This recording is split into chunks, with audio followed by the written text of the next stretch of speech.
Hello all, అందరికీ నమస్కారం. ముందుగా మీ అందరికీ విశ్వావసునామ సంవత్సర శుభాకాంక్షలు. నా ఈ channel the classical and devotional vault అనే ఛానల్ ఈరోజు ప్రారంభించడం జరిగింది. ఈ ఛానల్లో కేవలం వీణుల విందుగా మనసుకి హాయిగా మాత్రమే వీడియోస్ అప్లోడ్ చేయబడతాయి. ద క్లాసికల్ అంటే మీ అందరికీ తెలిసిందే. So classical related videos and the devotional అంటే ఆధ్యాత్మికపరమైనటువంటి విషయాలు కావచ్చు, ఆధ్యాత్మికపరమైన సూక్ష్మ విషయాలు కావచ్చు, ఇతిహాస పురాణాల్లో కథలు కావచ్చు, ఇలా ఎన్నో విషయాలు మనం ఈ ఛానల్లో తెలుసుకుంటాం. ముందుగా విశ్వావసునామ సంవత్సరంలో ఒక విశేషం ఉందండి. విశ్వావసు అంటే టెక్నికల్గా మనందరికీ తెలిసిన మీనింగ్ ఒకటి. విశ్వం అంటే విశ్వం, యూనివర్స్. వసు అంటే బంగారం. సో ద గోల్డెన్ యూనివర్స్, బంగారుమయమైనటువంటి విశ్వం అని మనం చెప్పుకోవచ్చు. కానీ విశ్వావసు అనే పేరుతో ఒక గంధర్వుడు ఉన్నట్ట. ఆ గంధర్వుడు గొప్ప సంగీత విద్వాంసుట.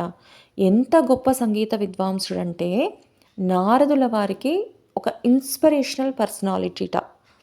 సో అటువంటి గొప్ప వాగ్గేయకారుని పేరుతో ఈ సంవత్సరం రావడం అన్నది ఎంతో విశేషం.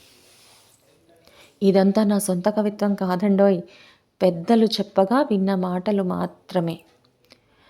పెద్దలు ఏది చెప్పినా మంచే చెబుతారు కాబట్టి మంచిని తీసుకోవడంలో తప్పులేదు. అండ్ ఇంకొకటి, నేను ఈరోజు ఈ స్థాయికి రావడానికి కారణమైనటువంటి నా తల్లిదండ్రులు, నన్ను సన్మార్గంలో నడిపించినటువంటి నా గురువులు, నిరంతరం నా మంచిని కోరేటటువంటి నా బంధువులు, శ్రేయోభిలాషులు అందరికీ పేరు పేరున కృతజ్ఞతలు తెలియజేసుకుంటున్నాను. ఇంకా ఈరోజు నేను చెప్పాలనుకుంటున్న ఒక ఆధ్యాత్మిక విషయం ఏమిటి అంటే, మనందరికీ దశావతారాల్లో సుపరిచితమైన 2 అవతారాలు రాముడు, కృష్ణుడు. అందులో మళ్ళీ కృష్ణుడి లీలలకి మనం అట్రాక్ట్ అవుతాం బాగా. ఆ కృష్ణలీలల్ని ఒక్కొక్కరు ఒక్కొక్కలా అనుభవించడం జరిగింది.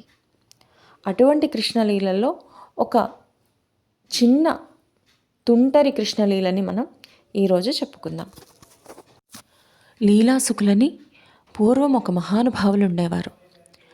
ఆయన పద్యతాత్పర్య సహితమైన ఒక గ్రంథాన్ని శ్రీకృష్ణ కరుణామృతం అని రాశారు.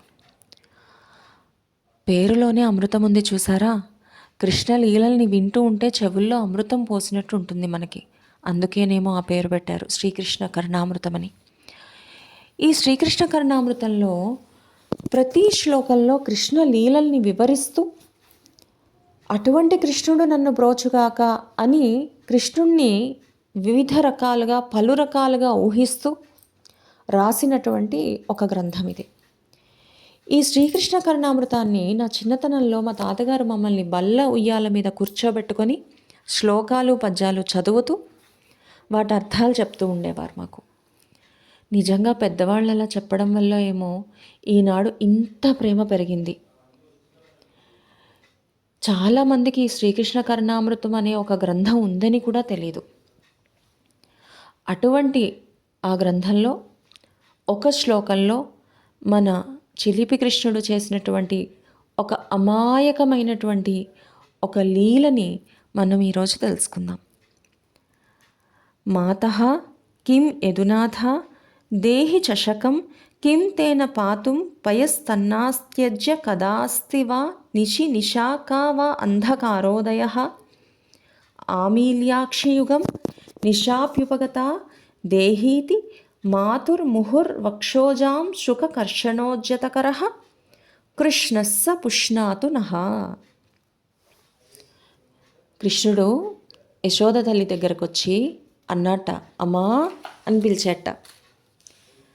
ఏమిరా కృష్ణ అందిటేవిడ. అమ్మా నా కూజ ఇవ్వమ్మా అన్నట్ట. ఎందుకురా ఇప్పుడు? అప్పట్లో కూజ అంటే మట్టి పాత్రల్లో వాళ్ళు తినేవారు, తాగేవారు అని కదా మన భావన. అందుకు ఈ పదం వాడేరేమో. చషకం అంటే కూజ. ఆయన అడిగేటమ్మా నా కూజ ఇవ్వమ్మా, పాలు తాగాలి అన్నట్ట. ఎందుకురా నాయనా ఇప్పుడు పాలు లేవురా అందిటావిడ. మరి ఎప్పుడొస్తాయమ్మా పాలు? రాత్రికి వస్తాయి నాన్న అని చెప్పింట. రాత్రంటే ఎలా ఉంటుందమ్మా మరి అని అడిగేట కృష్ణుడు కన్నయ్య. అయితే యశోద అందిట, రాత్రంటే చీకటి పడుతుంది నాన్న, చీకటి వచ్చిందంటే రాత్రి వచ్చినట్టే లెక్క అని చెప్పింది ఆవిడ. అనగానే మన కన్నయ్య ఏం చేశాడో తెలుసా? కళ్ళు గట్టిగా మూసేసుకొని, అమ్మా చీకటి పడిపోయింది, నా పాలు ఇచ్చే నాకు అని చెప్పి యశోద కొంగు పట్టుకొని లాగుతూ, అమ్మా నా కూజ ఇవ్వు, నేను పాలు తాగాలి, చీకటి పడిపోయింది అన్నట్ట. అమాయకమైనటువంటి ఈ తుంటరి లీలని తలుచుకుంటూ, అటువంటి కృష్ణుడు నన్ను బ్రోచుగాక అని లీలాసుకుల వారు కృష్ణ పరమాత్మని ప్రార్థించడం జరిగింది. ఇలాంటి ఎన్నో విషయాలు ఇంకా తెలుసుకుందాం. Please subscribe, share and like. Thank you so much. Hare Krishna.